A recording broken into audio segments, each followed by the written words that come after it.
for this meeting, Dr. Michael Hallek. Dr. Hallek is internationally renowned for his work in CLL, and you've already heard from previous speakers the contributions that he has made in the field.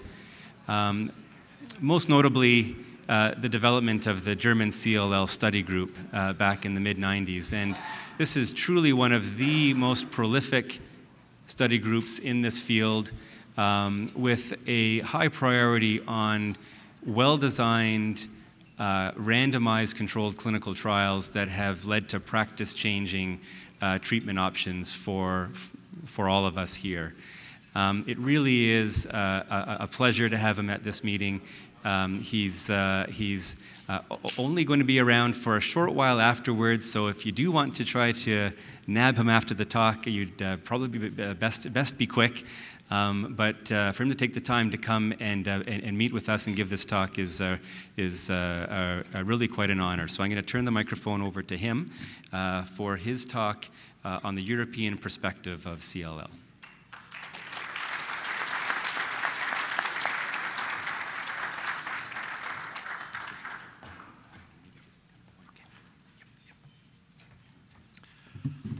Dr. Fraser, Dr. Johnston, dear colleagues and patients, it's a big honor for me to be here and to talk to you and to share what I think has been my dream when I started working on CLL now 20 years ago, being a young fellow at the University of Munich.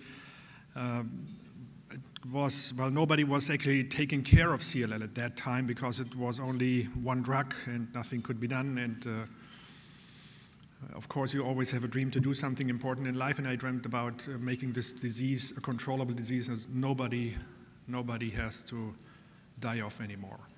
And I think what happens right now is a bit unexpected, but clearly, we all think that this is now in our reach, and the goal has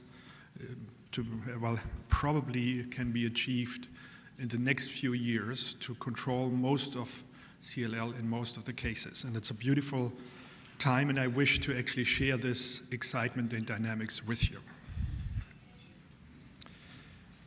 In the first part, these are my disclosures.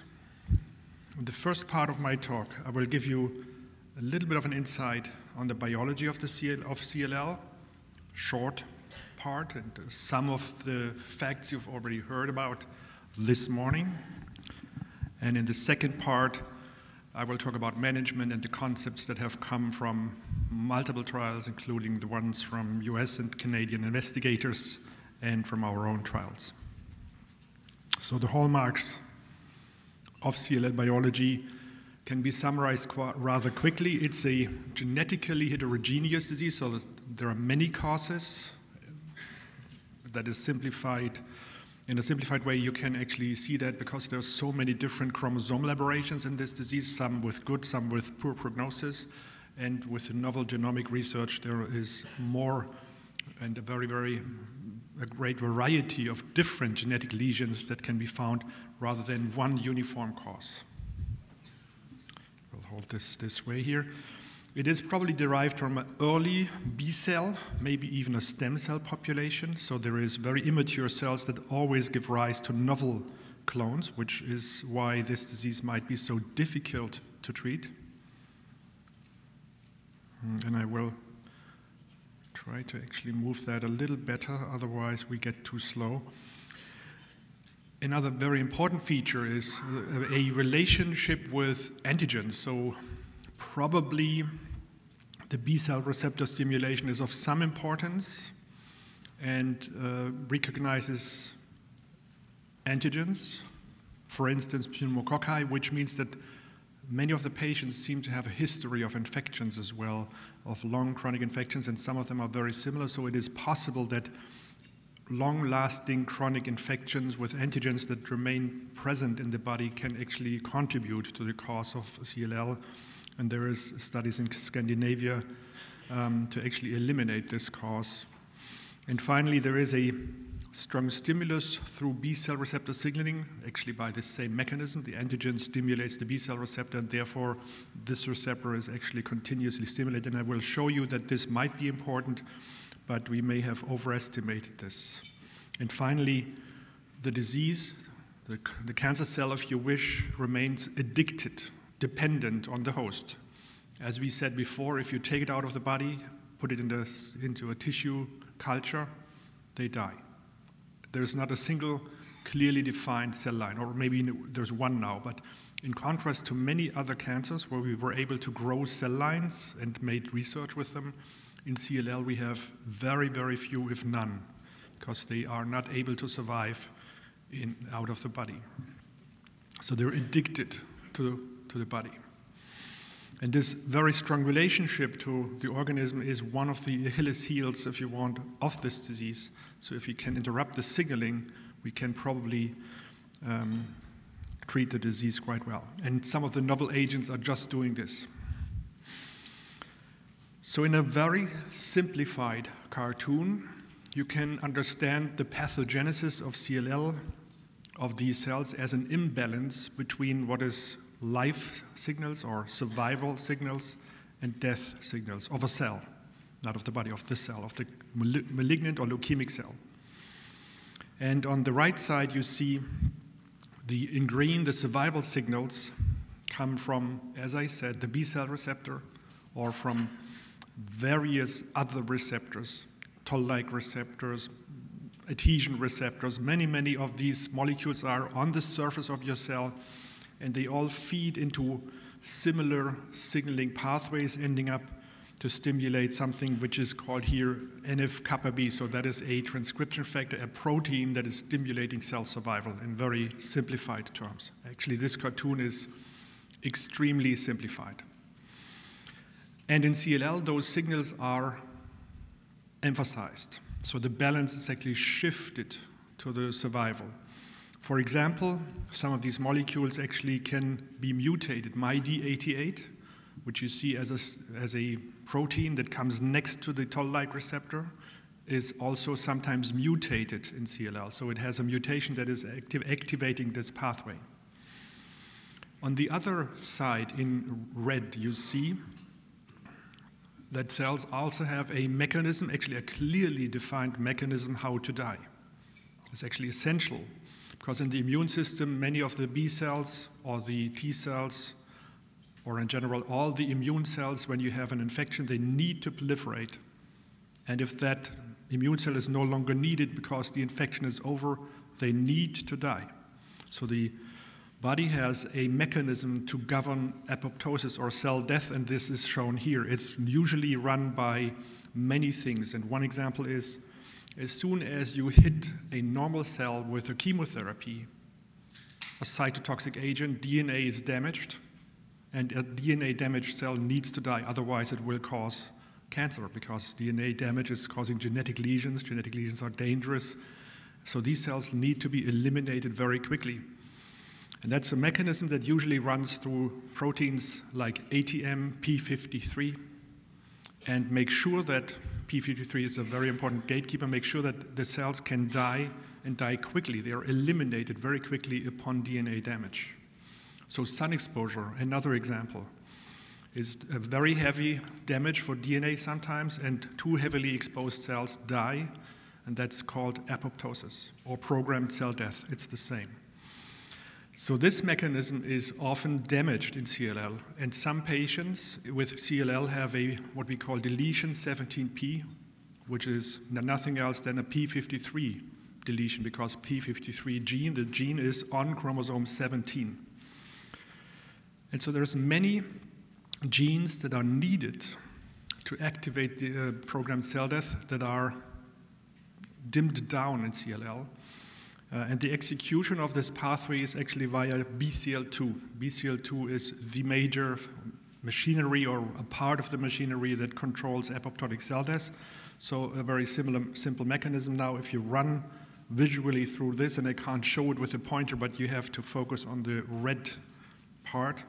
DNA damage activates P53, that activates NOXA, which is stopping BCL2 to prevent cell death, and then the cells die. So this mechanism basically is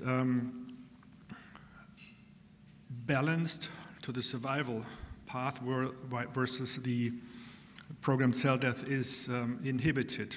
Very often CLL patients have a very high BCL2 protein level, which is another mechanism actually to let them live alive. So why am I showing you this? So basically also to give you a basic understanding of the pathogenesis, and you can go home and say, well, it's a disbalance of life and death signals in the cancer cell, which is really what's happening, but also because we've learned now to manipulate this pathway. So drugs that have been developed recently inhibit BTK, PI3 kinase, and even SRC kinase on the B-cell receptor. And I wish to be more smarter with this tool here to move ahead. If I point in your direction, right, it should work. Is that, yeah? And, okay, so it's slowly reacting, you know, like a CLL cell. It's not really, that's a good illustration how slow signaling is sometimes in this disease. All right, so basically, ibrutinib and adalimumab just block this pathway that is allowing the CLL cell to proliferate, and a novel inhibitor just in clinical development, ABT199, is just neutralizing the effects of BCL2 to correct this. And actually the beauty of this, as you will see by myself and Michael Keating later, this is shifting the balance, and then you can say, well, that's all theory and research and in vitro. No, that is clinically relevant, and it works in patients. Now, the mechanism of action is actually not so easy because we have some complicating factor, and has already been demonstrated and nicely illustrated by Dr. Fraser this morning, that CLL cells not only inside the cell have these mechanisms that I just showed you, they strongly depend on the microenvironment, so on the niche they live in. And as I said, they can't live outside. They are addicted to this. So we need to understand this, and I will show you a couple of surprising data, if I'm just getting this to work. All right, so basically, as I said, it's addicted to the host, and what you will see in any tissue where CLL cells actually live, they are not alone. Here's one example, and I think the most important cell type that is allowing CLL cells to survive are macrophages. They are stained in red here, and you see the majority of cells are lymphocytes, but these macrophages serve like nurse-like cells for these, or like feeding cells. And a postdoc in our laboratory in Cologne has recently shown that the therapeutic role of many of the agents in CLL depend on the presence of macrophages very often. So you have to neutralize the mechanism. Basically, if you take lymph nodes or lymphoma in general, you need a couple of elements to make them grow. They need to have vessels, they need to have additional cells, including macrophages. And so lymphomagenesis in CLL needs a couple of factors to be manifest and to have a disease progression. And for therapy, for antibody therapies, basically, they don't work by themselves. They interact in this microenvironment, and how, I'm going to show you in a second. So a long series of experiments published recently in the distinguished journal Cell showed that very often in some compartments, antibodies, including rituximab or alemtuzumab, so the antibodies used for CLL, don't work alone. And there's some organs, we know that, for instance, alemtuzumab does not work so well in lymph nodes. Why is that the case? So what they were able to show is that the efficacy of the antibodies to work is depending on the existence of macrophages in the proximity of tumor cells. So if you don't have them, they don't work. So here, in untreated, this is a 3D picture of a tissue, bone marrow in this case, and you see that they don't contain too many of these macrophages because they are stained in red. Yeah, you can see there is only green cells in the untreated population and some yellow cells, but not the red cells. And the red color is staining for macrophages in this marrow. So if you add chemotherapy, all of a sudden, cyclophosphamide, you could use chlorambucil, something else, they get attracted to the bone marrow. And if you add antibody, then you have therapeutic efficacy. And that's shown on the right side. Strange thing. Now, since this is working so weakly, I propose to almost give you a sign to move ahead, because otherwise I think I'm kind of lost. I think the battery might be weaker than it used to be. Yeah, it's actually the case, because the pointer doesn't work anymore, so it doesn't seem to have a battery. So I give you a sign like this, and you can move ahead, okay? Until I get a fresh battery. All right, so now you should move ahead, please. One more time.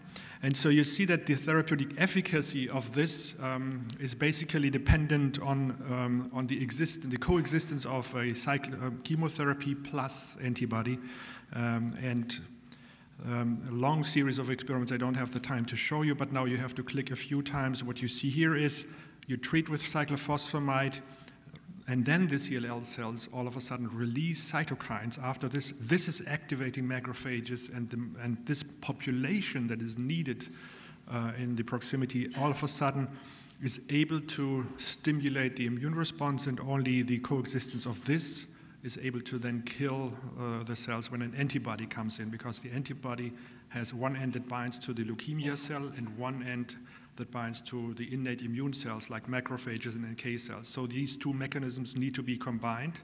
And so very often we need the microenvironment, the appropriate microenvironment, to kill CLL cells. That's what this shows. And we have actually overlooked this phenomenon strongly in the past. Now this cartoon you have seen already, and I will emphasize one more time how important these molecules have become. So to the left you see the B cell receptor, or its formation in CLL. That's the pre-BCR, B cell receptor. Downstream of that, there is a lot of proteins. They are in complexes, and they are called the kinases that stimulate all the survival of the cell. So I showed it to you in a simplified version before. Now this is a bit more real, still very simplified.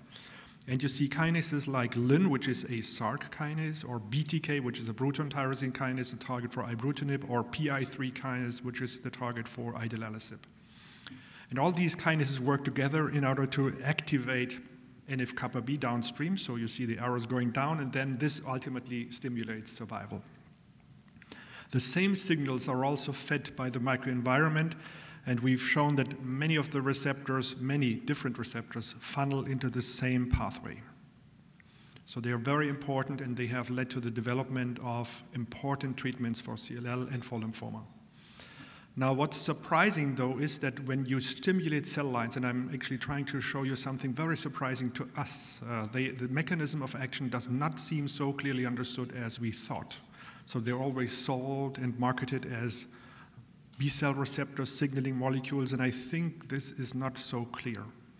So you see they are positioned there, and we set out and studied one of those kinases, actually LIN or Src kinase, to see whether they are really essential for this, because LIN is activating BTK, and so we wondered whether we could actually show the mechanism more clearly.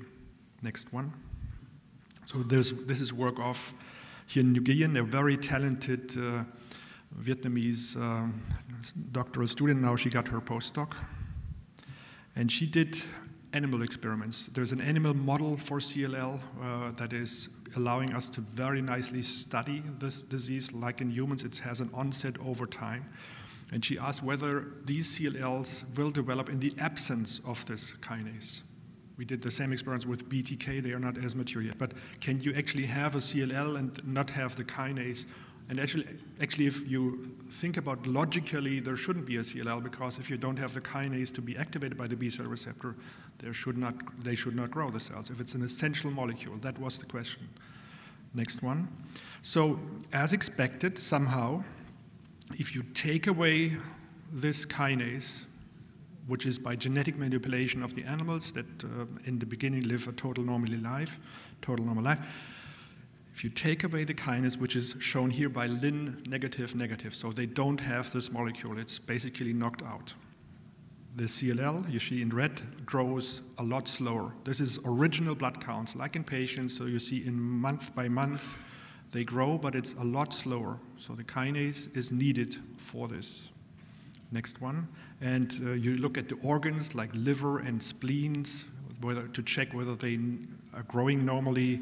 And you can see, well, in normal animals, they don't grow. They keep their normal size. However, in CLL, we see an increase in organ weight. And here on the liver, the red animals, the red dots, you see that in the absence of LIN, the disease seems to be less prevalent. In the spleen, there's not a big difference.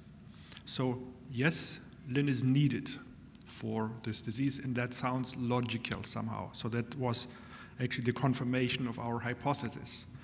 Next one. Then we asked, well, since these animals don't have LIN in the entire body, is that because the leukemic cells don't have LIN, or is it because the microenvironment, so the host, doesn't have LIN? And that gave a couple of surprising results, and that's why I'm showing this to you. So basically what we did then, we transplanted the leukemia on normal mice and checked whether that could grow into leukemic animals and vice versa. So basically normal leukemic cells into LIN defective mice. And the experiment is shown here. And what you can see, if you now grow these leukemia, whether they are with or without the Src kinase, they're just growing identically. Actually, we did a lot more experiments than this, but this is just one to highlight. And if you can see the growth curves over time, so when is the disease, the leukemia growing in weeks, you don't see any difference. It's not a significant difference. So in other words, in the leukemic cells, you can have no LIN and still have leukemia. It doesn't make any difference. And then we did the opposite experiment, next one, which is to then take normal leukemic cells and have them growing on a LIN defective background, so where the hematopoiesis eventually of these mice doesn't work anymore because they don't have LIN. And that's a surprising result to be shown here. So basically, again, you have to check for the wild type. Wild type means normal, and the pink or magenta animals don't have LIN. So they have a hematopoietic system that doesn't contain this molecule, while the leukemia cells are normal. And the surprising result is that in the pink setting, in younger and older animals, especially if they're old, because at this point they have a damaged hematopoietic system, the leukemia doesn't grow at all anymore. And that means targeting these kinases is eventually more important in the microenvironment than in the leukemic cells. And actually, I can tell you we did a similar experiment, but it's not as far advanced, so we are not ready to publish with BTK and get the exactly same pattern. In other words, we may not really target the kinases in the tumor cells, but rather target kinases in the microenvironment. And I can tell you, if you check lymphoid cell lines, which we've done extensively actually for BTK inhibitors like ibrutinib, we didn't find any heavy growth inhibition in cell lines for ibrutinib because it doesn't really work. The evidence comes from clinical data, and the development of ibrutinib has been done because they saw efficacy in lymphoma dogs, and they were so impressed that they continued to develop the drug. So somehow, the mechanism of action of these drugs is not totally understood. We are always telling you they are BCR signaling inhibitors, but I will shed some doubt. Don't care somehow, because as long as they are so beautifully working, it's okay. But we may explore the interactions with the microenvironment a lot more to understand how they're acting and to get even better drugs in the future. That's the bottom line of this story. If I can have the next one. So the modulation of the CLL microenvironment, a leukemia that is addicted to the host. So the modulation of the niche is key to achieve therapeutic efficacy, both for chemoimmunotherapy and also for the novel inhibitors. That's a novel concept, and I think a part of the treatment that we have not fully understood and can even improve more in the future. So now, for those folks who are not interested in biology or this was too complicated anyway, I will show you how this applies for clinical practice, and that's a lot more interesting for you eventually. Next one. So what I wish to basically share with you is the progress in the field. So we have done some intermediate step. We already have improved a lot. We are not there yet, and the next 10, 20 years to come will hopefully change that tremendously. But look at this here, over 30 years. You've seen that fludarabine did a little bit by Dr. Johnston, but the real thing came when we entered in combinations with fludarabine and cyclophosphamide and rituximab and alike.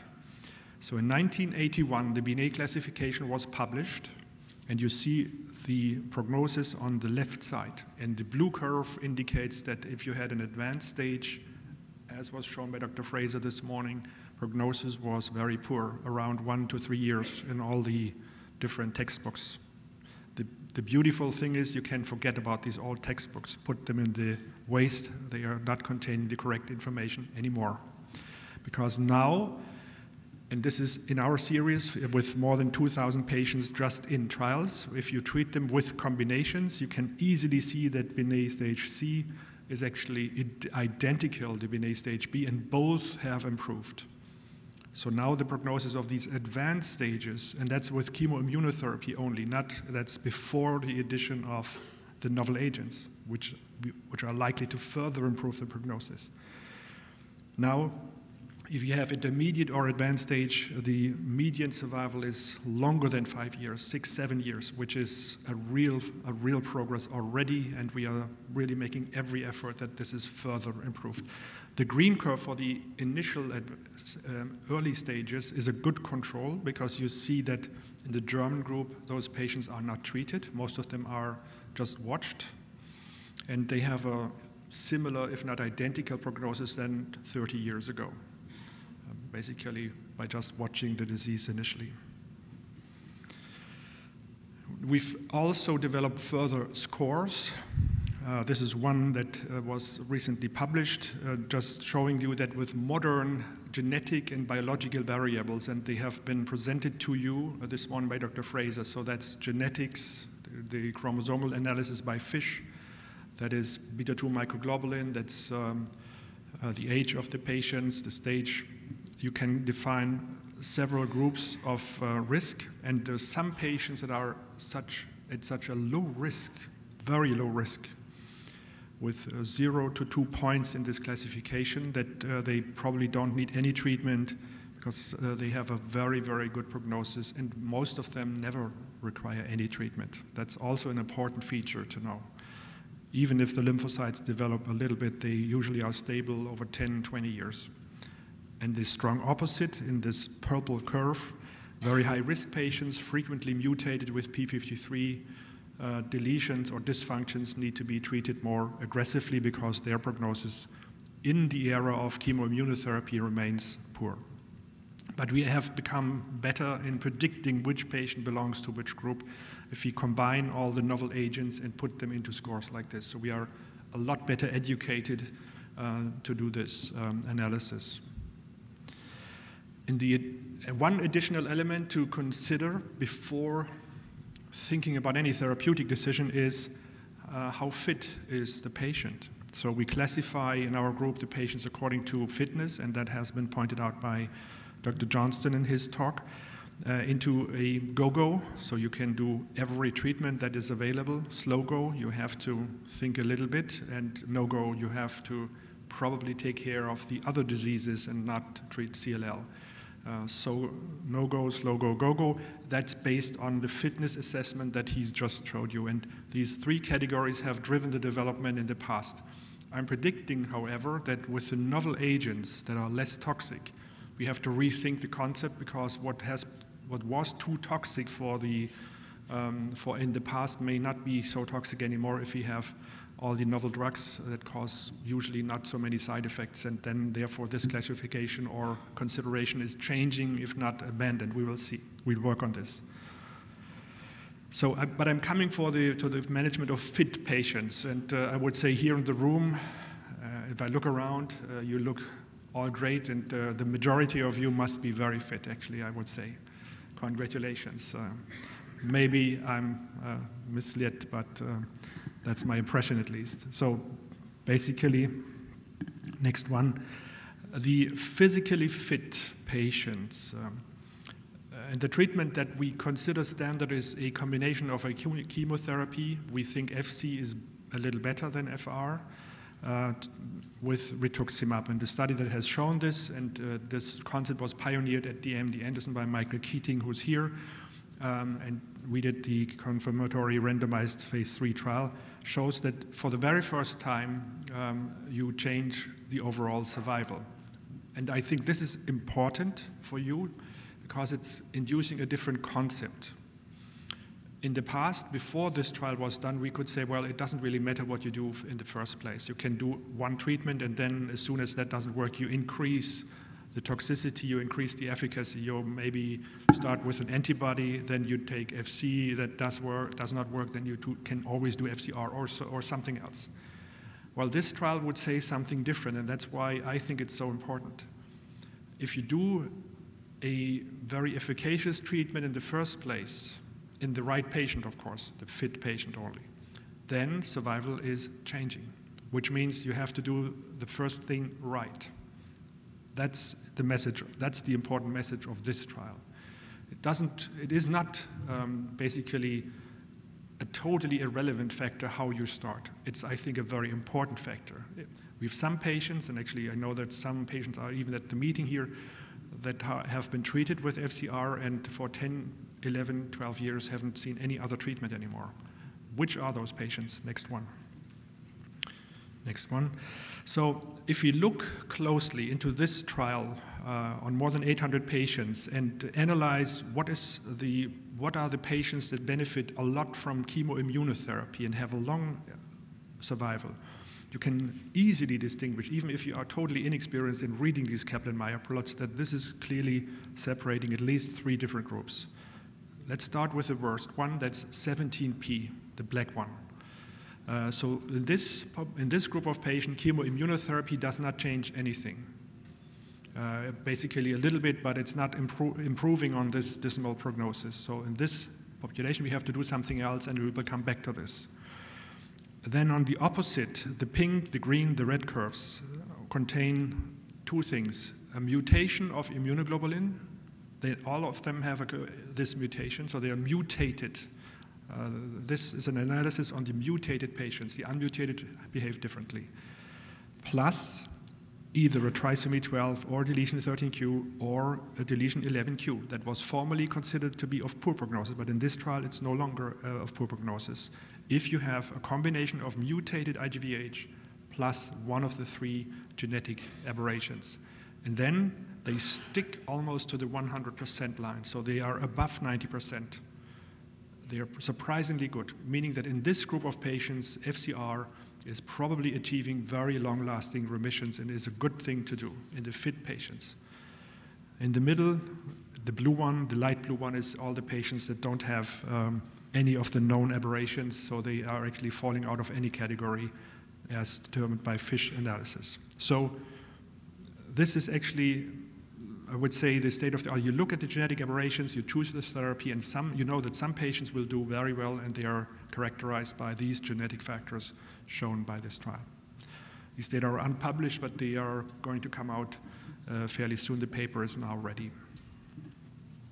Now the question was, can you mitigate the side effects of chemotherapy by simply replacing FC, which is a bit toxic, by bendamustine, the novel old Eastern German drug that somehow came into Northern America by companies and was reinvented, so to speak, but well, we know it, it was the only chemotherapy that the Eastern Germans invented because they had to do something about cancer, and so that was hanging around in this country, then came to Western Germany. We used it for 20 years.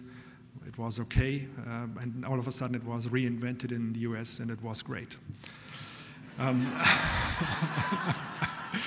And it's great. It's okay. It's a good drug. It has less side effects actually than FC, but it's not doing wonder things, as you will see. So we tested whether FC can be replaced by bendamustine in a simple randomized comparison, also not published yet, but shown at the ASH meeting, and we will publish it this year. So simple comparison. Next one. This is the characteristics, and to show you quickly, the trial was very well balanced, but these are younger patients, 60 years, so the fit population. Next one. And this is the stage distribution. This is also similar in both arms, with one exception, and that's the unmutated patients. We didn't know that this was so important at that time. Were a little unbalanced, so the BR arm was unfavored by this distribution. Next one. So here are the results. And to cut a long story short, BR is not as efficient as FCR. So it's inducing less complete remissions. The overall response rate, however, is identical. Next one. We now looked into the more stringent and more potent factors, and that's minimal residual disease. Minimal residual disease is determined by measuring single cells by either four-color flow cytometry or by doing a PCR, which we did in this case to determine whether you had residual cells in the blood or in the bone marrow. And you can see by every category, the numbers in the BR column are lower than in the FCR column. And all these differences are significant. So bone marrow at final restaging, does that mean? Or peripheral blood at final restaging? Or 12 or 18 months after final restaging. And let's just look at the last line. 18 months after final restaging, you have 18% of patients that are still in MRD negative remission with FCR and only 8% with BR. So BR is less potent. Next one. And that also translates into a shorter progression-free survival time. So the remissions achieved with bendamustine rituximab are shorter, and this is a highly significant difference. So BR is inferior. The overall survival, however, does not change yet. So in this trial, so far, no evidence for a changed outcome because there's always a subsequent treatment, maybe FCR, maybe novel agents, and so it did not change the survival. Next one. And there's a price for it. And that price is higher toxicity. So FCR causes, again, the same comparison, neutropenia, so white blood cells dropping, higher with FCR versus BR. Infections, if you look 4 lines down, higher, 39% versus 26%. So while you have a higher efficacy, you also have a higher price to pay, which is more infections, more neutropenias. Secondary tumors, so far no difference. So all the problem of secondary cancer after treatment, they behave similarly, we would say.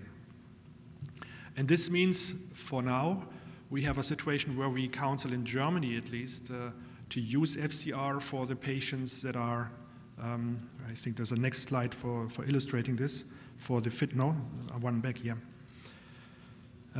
Which is explaining what I'm going to say, that we counsel to use BR in the patients above 65. If you look in the infectious complications, which we wish to avoid, of course, in these patients, which is a very bad side effect to have, the differences are most prominent in the patients above 65. So we checked everything else. We used fitness scores and all these things. We didn't find too many differences, but the age was a good discriminator. So if somebody is above 65, we tend to use BR.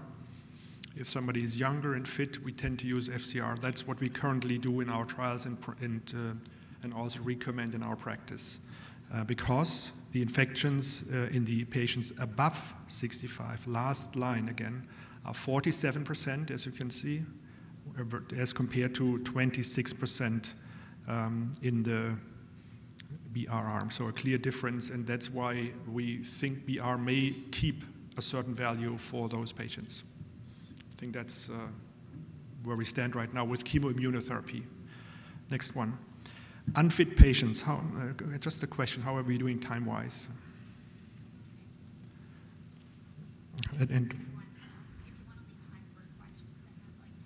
Yeah, that's fine. Unfit patients, that's the category where we would reduce chemotherapy, and that's done with very little chemotherapy, we think. Next one. So one of the trials that was mentioned this morning already is with a novel antibody, so increasing the immunotherapy component and reducing the chemotherapy with a very mild agent like chlorambucil, known for, as you have seen, more than 60 years. The novel antibody is GA101 or obinutuzumab, highly acting, has a different mechanism of action, because it's a type 2 antibody. It's not forming these cellular adhesions and killing cells directly. And I think the most convincing picture I can show you is the next one, showing the efficacy in our trials and in the publications. So if you use obinutuzumab in CLL, it sometimes takes a few hours or one day, and the leukemic cells in the blood are gone. And this is 6 patients from a run-in trial, and we had a phase 1/2 trial. Whenever we used this antibody, we were surprised about the tremendous efficacy. There's not another single antibody that is so potent in CLL as this one. And the cells basically disappear very, very quickly. And that's explaining also its major side effect, that is the tumor lysis or cytokine release. So we did a phase 3 trial, and I'm going to show you quickly the results. So this trial is comparing chlorambucil, which is the standard for these non-fit patients in Europe, versus obinutuzumab, the novel antibody plus chlorambucil, versus rituximab plus chlorambucil. So 2 anti-CD20 antibodies, the novel one and the old one, rituximab or obinutuzumab. 3-arm trial. And as you can see, chlorambucil is rarely inducing remissions in the literature between 30 to 50%, and this number is increased by the addition of the antibodies. And the lighter blue parts tell you that we even achieve complete remissions with obinutuzumab or GA101 to a much higher extent than rituximab, only 7%. So here again, indication of a higher efficacy of GA101. Next one. So then we compared, does that change the outcome? And again, and surprisingly, G101 plus chlorambucil yields a survival difference compared to chlorambucil, and this is in an older population, median age 70 years. I will show you some data. So one could say, I'm never saying this, but one could argue, well, in this group of patients, who cares? You know, you can start with anything, and they will die of heart attack or something. Yeah, but this is simply not true. If you treat CLL correctly, you change, in the first place, the initial treatment, you change the likelihood, you improve the chances to survive, which is, I think, an important finding in this population as well. Next one. The same, less potent though, is true for rituximab. So today, it's no longer appropriate to simply do chemotherapy in CLL. Even in the elderly population, in the patient with reduced fitness, you should add an anti-CD20 antibody. Next one. Now, the important comparison is, of course, is the novel antibody better than the old one? And this is shown in this stage 2 analysis, which we had to do a little later because it required more patients. And if you would just simply look, please, at the patient's characteristics, because I think this trial is important for this feature. So they had an age above 65 in more than 78%. An age above 75% in more than 40%, both arms. The SIR score, which is indicating reduced fitness and high comorbidity, was above 6 in 75%. The creatinine clearance, which is showing your kidney function, was reduced in more than 60% in both arms. So in other words, with a little exaggeration, these are patients that would normally be excluded from clinical research. We are usually not doing trials in these patients because that creates all kinds of troubles and problems, and you can't really see what's happening. This is real-day patients, really real-life patients. And that's why this type of trial is so important, because it really shows, can you have an impact on the population of the majority of the patients that have additional health problems. So again, and then now the comparison of the 2 antibodies, MRD, so the clearance of these leukemic cells from the blood or from the bone marrow, and again, the novel antibody is clearly superior, as you see in both comparisons, 38% versus 3% in the peripheral blood. And the progression-free survival is highly different, with rituximab 15 months and with GA101 or obinutuzumab 29 months. So you're doubling the time to retreatment in the majority of the patients, or to progression. Retreatment comes even later. Overall survival, there's a trend, but so far no difference. Maybe we have to wait a little longer. This is a fairly young trial still, and survival differences usually come up a little later, and this remains to be seen. But we will follow all our patients until the end of their life, so that in this German study group, we will, if there is something happening, we will see that. Side effects. To cut a long story short, the major difference in side effect is a transfusion-associated initial reaction. So the infusion-related reactions called IRRs, second line, explain the difference and explain why we have more side effects with GA101. And importantly, those reactions disappear. You can see both arms here and the numbers of these infusion-related reactions in both arms. And you can see that GA101 is inducing a high number of these reactions, but only the day 1 and day 2 of the infusion. And then it disappears and doesn't come back. Rituximab, it can eventually come back at the second course. So it's a typical effect of these antibodies. It just emphasized, is augmented in patients treated with GA101 because it's more potent. So it's killing CLL cells so efficiently that the cytokine release is a problem in the initial phase, and you have to overcome and know how to handle this. There is another antibody, ofatumumab, also against CD20, so the third one that is approved for CLL, and has also shown to be superior to single agent in this trial here that was just published in The Lancet a few days ago, and shows you a similar feature. Unfortunately, they did not compare to rituximab, so we don't know whether ofatumumab is really better than rituximab for the treatment of CLL. It is certainly better than chlorambucil, and again, showing us that the time of single-agent monotherapies or chemotherapy is over in CLL. That's shown by this trial as well. Novel agents, and the final part of my talk. Next one. So this you've seen, but now I show you how they work clinically, and I will be fairly quick because I'm sure that Michael Keating will show you a little bit, and I'm finishing with what I think is most important for you. How are we using those drugs in the future? So don't worry, if I'm a little fast, I will summarize it in the end to show you when are we thinking to give which drug at to which patient. So this you've seen, and the beauty to correct these pathways, the imbalance of life and death signals with novel drugs. And go ahead, please. Yeah. So there's, I would say, two types of these novel agents, the BCL2 antagonists, ABT199, that is even not approved, but I think it will be approved next year, at least in the US and maybe in Europe. They're working hard on this. And basically that drug can achieve complete remissions by itself. So it's very potent, probably the most potent single agent that we have available for CLL so far, ABT199. And it's highly active in deletion 17p patients. And then the tyrosine kinase or kinase inhibitors, and there's 2 drugs approved. There's more in development, but I'm just talking about those 2. And what you can see here in refractory patients as single agent, they have good responses, so the overall response rate in all of them is around 70 to 80%, but these kinase inhibitors very rarely induce complete remissions, so they are less potent as a single agent. You have to continue treatment over a longer time. That's the difference between those groups of agents, so the kinase inhibitors.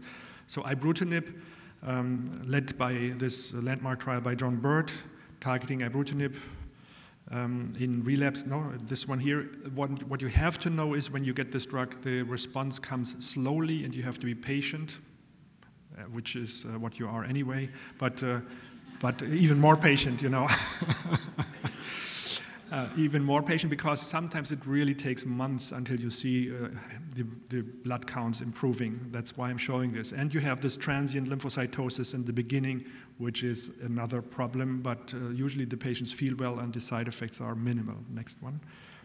And the important thing why these drugs are of so much help is that they seem to work in deletion 17p. If you look at the outcome of this study here, the progression-free survival is better than with any other drug, than the survival of any other drug that we had so far. So it's a clear improvement in this poor risk population. And you can now understand why, because it's shifting this balance. You know, this is the mechanism of action, actually. It shifts the balance of life and death signals, so cells are getting more prone to apoptosis, despite the deficiency of the apoptotic pathway. Next one. They don't need p53 to act. So chemotherapy needs an intact p53, needs the thing on chromosome 17 to actually exert its action. Ibrutinib does not, because it's shifting this balance. All right. However, you have a dysfunction sometimes, so you can acquire mutations, and one of the problems with these agents is over time, you really have to watch the patients carefully. Some of them do very well over years, but some don't, and especially the ones with an imbalance of this, with p53 mutations, with ATM mutations, they can develop resistance, and that has been shown in this paper. So the binding cleft is changed, then ibrutinib can no longer form these bindings very efficiently, and that can cause resistance to this drug. So the pathway is basically hampered in these patients, and that is one mechanism that physicians have to watch out with you when they treat with ibrutinib. In combination with an antibody, it's even more potent, and that is a randomized trial, and I will show that quickly. Next one. Here, the best response to therapy is clearly improved when you combine an anti-CD20 antibody. I think it doesn't really matter which one, but it's better to use this combination than the drug alone, and this trial was the first one to show this. And shows impressive differences in overall survival and progression-free survival. Again, and that's actually the thing for us, for physicians and you to think about, the good choices matter and have an impact on your chances to survive. And maybe that's also why you're here. You really, with your physicians, need to make the good choices and no longer do whatever you like, because it can actually change the outcome. And I think that's explaining also why the Manitoba patients in centers seen by experts may do better now, because this interaction with a specialist is now something that is beneficial for the patient. Idelalisib, the PI3 kinase inhibitor, a very potent agent as well. Here's a randomized trial that used already a combination testing against an antibody.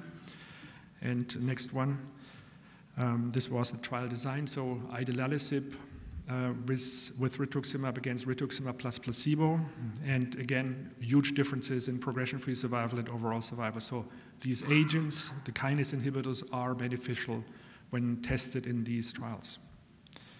And finally, this novel BCL2 inhibitor, the one that is attacking the cell death pathway, that's, as I said, the most potent one, so potent that we had to reduce the dose and really start with very low doses, 50 milligram, because it was too potent and it was inducing tumor lysis in these patients.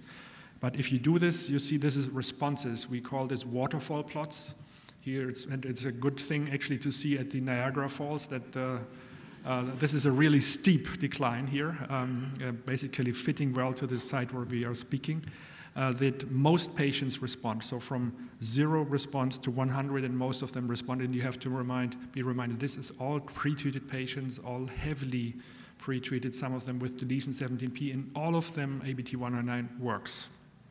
Again, one problem, in my experience, we have now treated a lot of patients in Cologne with this agent. They can relapse rather quickly, and then the options are minimal, and these patients you have to really follow to avoid that they get Richter's transformation and stuff, which is difficult to treat. So that's a new challenge for all of us, for the clinicians, and Mike Keating will certainly talk about his experience on those things. I think that's a novel thing. Some of them do extremely well, and especially if they are overcoming the initial phase, have no side effects.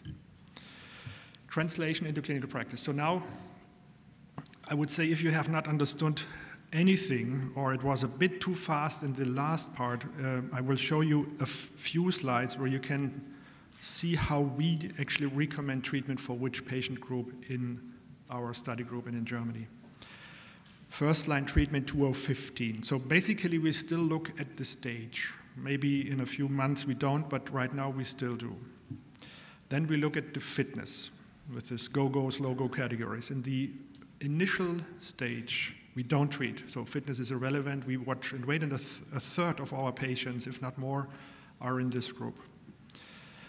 When we have active disease, and that was as exactly defined this morning by Dr. Fraser, active disease is symptomatic or advanced stage, and the symptoms were shown by him. Then we look at the chromosomal deletions, especially deletion 17p, and also at p53 mutations because they are identical in function. Sometimes it's only mutated, and we think it's about the same number of patients that have a p53 mutation as compared to deletion 17p, about 7% each. So if they have one, that's a different group, and that's in green. So no such unfavorable mutation means FCR for the fit patient remains the first choice. Above 65, BR. If you have a deletion 17p or a p53 mutation, we don't use any chemoimmunotherapy anymore. We go immediately to ibrutinib or idelalisib plus rituximab. And the question is whether or not we need an allogeneic transplant afterwards. Right now we don't do it. We only do it in the second relapse, but that's an open question. But we have done a lot less allogeneic transplantations over the past few years than we used to do before, maybe 2 or 3 last year as compared to 30 in our center per year. So that has totally changed. Allogeneic transplantation has become less relevant. For the slow-go patients, no, just one back. For this one, we need a bit more time. Slow-go patients, so the unfit patients. First line, if you don't have a deletion 17p, is Rembacil obinutuzumab for us, if available. So the most potent treatment that we have currently available, but it's justified to use rituximab or eventually ofatumumab, so an anti-CD20 antibody, not alone. So combination is key. If you have a deletion 17p or p53 mutation, again, the first choice is ibrutinib or idelalisib plus rituximab, and they have been approved for that. Next one, what to do about relapse? Here, the question is, how long did the last success last? If you relapse immediately or within 2 years, you can repeat what has been done before. So a patient that has received bendamustine, rituximab, or FCR 10 years ago, and everything has been unchanged, and now it comes back, why not repeating this? It's one very good possibility.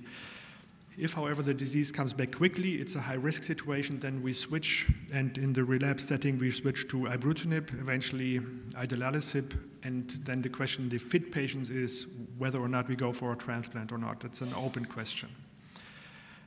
In these slow-go patients, we have many options, not a real standard, and what you can try is listed on the alternative. So ibrutinib, idelalisib, ABT199 if available, lenalidomide, R-square, which means lenalidomide plus rituximab, so many options, and you can try them sequentially. There's nothing that is clearly better. I would probably start with a kinase inhibitor. So that's how we are directing choices in our patients in Germany or in my center, and you see that it becomes a lot more personalized and a lot more refined how to make these decisions.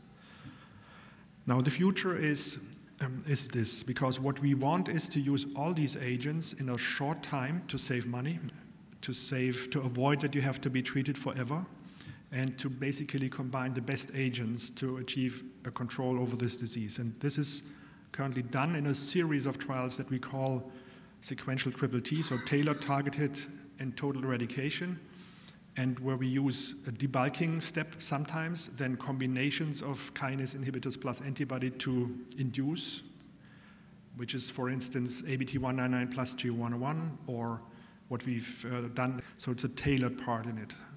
So we treat to debulk if there is too much tumor with maybe 1 or 2 courses of bendamustine. Then we use a combination in trials. That's only in trials. But I think that's a beautiful trial design. At least we are convinced because we have seen it in patients. It really works well. And then finally, to tailor the rest of the maintenance therapy for those patients who still have disease after this initial phase, and to get rid of it, if possible, by an additional maintenance phase. So a clever sequential combination therapy is how I think we are going to use these novel agents, and there will be almost no chemotherapy in that anymore in the future. To conclude, and this is, well, basically the trials that we are currently doing in first line in Germany, and as you see, I will be extremely quick on that. we go from chemotherapy now to combinations, and one of the combinations for the fit patients, if you look at the future CLL13 in green, is the triple combination of ibrutinib, ABT199 plus G101.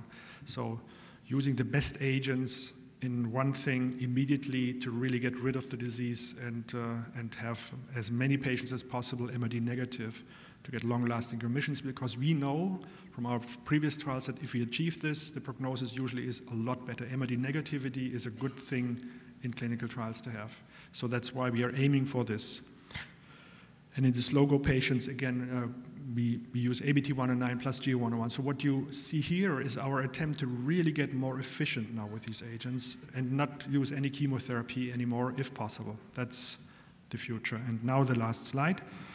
So I think, if I may say, my personal dream that I hope I can share with you is that we have a justification to dream about long-term control of CLL. And I'm not sure whether we can call that cure or not, but the key thing is to achieve something that you would call that CLL will not be your cause of death, and you will have a very good quality of life. A very good quality of life. That's, I think, enough to be satisfied, and that's what we are striving for. For this, we need controlled, randomized trials to make the treatments available for everybody. I would say everybody in the world, this regardless of income, health insurance, and anything else. And that's a great goal to have at these times, and I hope that you can share the excitement to make steps towards this goal with us. Thank you very much.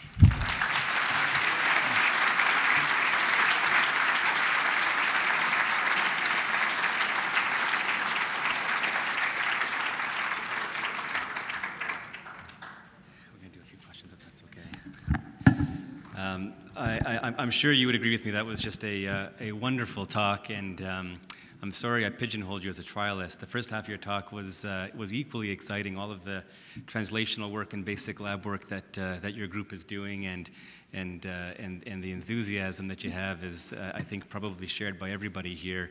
We're going to go a little bit long, if that's okay. I really think we should take advantage of having Dr. Hallek here and take a few questions before we break for lunch. So we'll take questions from the audience now.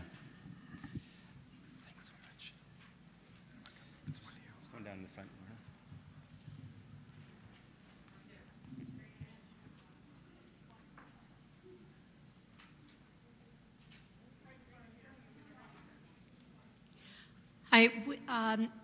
With your last slide, or your next to your last slide, with the unmutated status, would you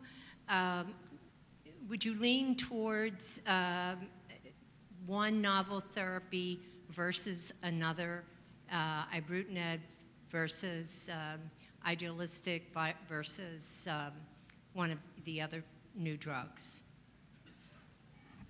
But we will do this in all patients, regardless of the mutational status. But your question is hitting a good point, because we are expecting from the data that we've seen so far that the unmutated patients benefit stronger from the kinase inhibitors than the mutated ones. So basically you could argue, and actually your question has been one of the questions that we debated within our group, whether we could not keep for the mutated patients FCR as a very, very, very impressive gold standard for some of our patients, because I've obviously convinced you that for some patients this is a very, very good combination. And yes, that could have been an option, but we for now keep this comparison because we don't know whether they will not also benefit from the novel agents equally. It will be more difficult to show, because how can you possibly improve on some patients that actually survive for a very long time? So that's a good point. We have decided to treat them all equally and then look at the different groups one more time. Thank you, Doctor, for coming and speaking to us. The foundation of my question is whether or not there is a leukemic stem cell, and that relates to whether or not Richter's transformation is a pre-existing condition with a cell that's laying there and that gets expressed because of chemotherapy. There has been a breast cancer study which indicated that the actual chemotherapy induces a cancer stem cell, and I was wondering if that was applicable to CLL and whether or not we can look forward to refining who is the fittest patient, because MRD is really something that is blood determined when all the action is in the lymph node, and how can we better assess where we are in the lymph node compartments and the bone marrow compartments with the residual disease that may exist?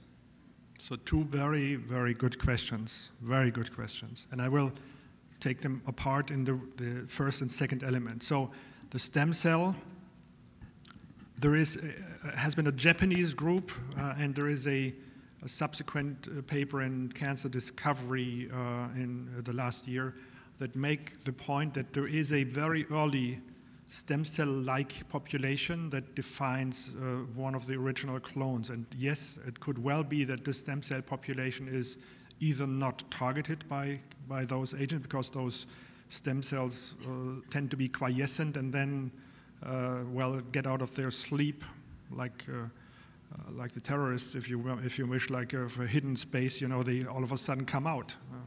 It's not a totally false comparison, by the way, actually, because they basically do damage to the body then. And they are hidden from chemotherapy and from any therapy. So it would be appropriate to design therapies that would hit those niches, but that's not yet clearly achieved. But your second part is even more justified. Well, can then chemotherapies induce further DNA damage or even Richter's transformation? And I would say clearly yes. Everything points now to an evolution of the clones, and chemotherapy might contribute to it. We did not see, and we actually only started really looking at this because now we have the long-term outcome.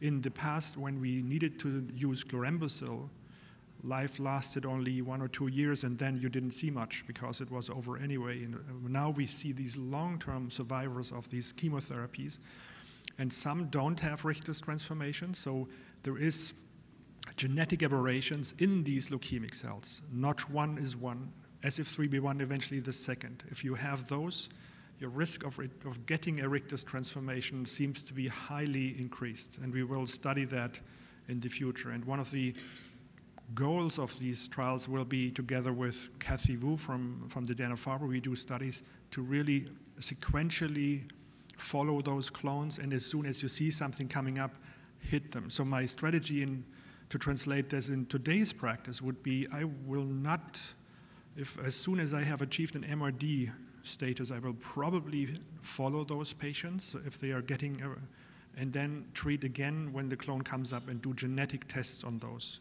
Similar strategy is actually done in the UK by Pete Hillman and the UK group. So that's looking into the future to really not allow the clones to develop.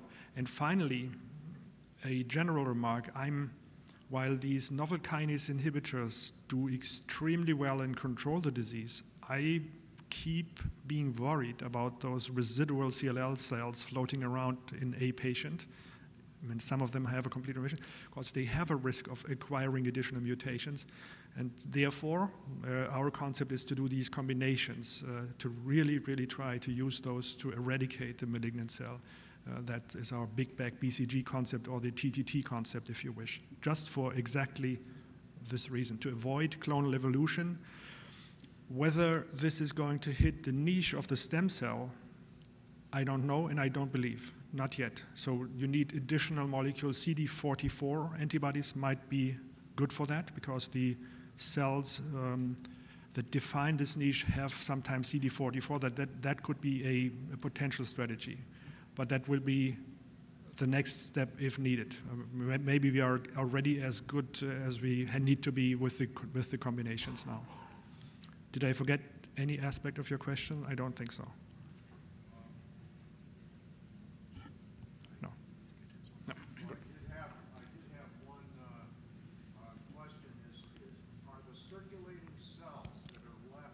Yeah. after a good remission. Ah, yeah. They, Yes. are they like a queen bee? Yeah. Now I used to keep bees. Yes, yeah. And if the larva of a regular bee is kept and Yes. fed, it becomes a queen. And is this analogous maybe to, and can you tell us a little bit about proteomaics and the transcriptome in terms of elevating the ability for effective therapies? So you had, I knew I was forgetting one point, and that was the value of the MRD and the determination in the bloodstream versus other compartments. And I think in order to be complete and to address the stem cell niche question, we would have to assess everything in every patient. But these punctions and biopsies and all these things do harm. So what I'm doing as a clinician is to try to develop tests that can be done repeatedly without doing too much additional harm. And what we've found is that the assessment of the minimal residual disease in the blood, usually in the vast majority of the patients, is reflecting exactly what's going on in these compartments as well. However, there's exceptions, and as you have guessed, actually, you need to, if you really want to be sure, you have to stick your needle into every compartment where the disease has been before to be sure that this is gone. This is why in trials, in our new trials, what we request is to have a bone marrow biopsy as well. But for the future, I wish to avoid it because everybody who has ever done or experienced a bone marrow biopsy, there's some fanatics that like it, but I think they are in the minority. And finally, if I may, because you seem to be a very good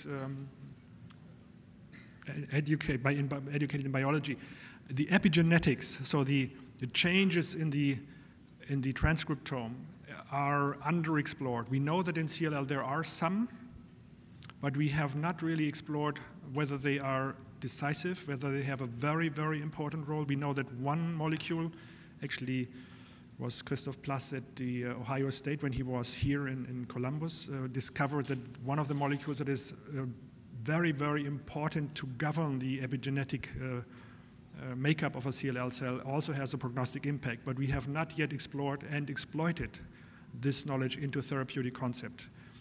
Just to the general audience, I mean, epigenetics and the non-genomic changes, the changes that are not in genes, explain why animals, bees, and I just take your examples, bees can develop in a totally different phenotype from the queen and the, how do you call them, working bees or something, yeah? They have the same genome, but they are totally different in phenotype.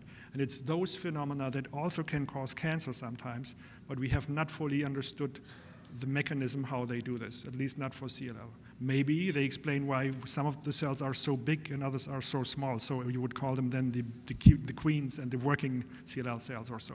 But this is an unexplored area.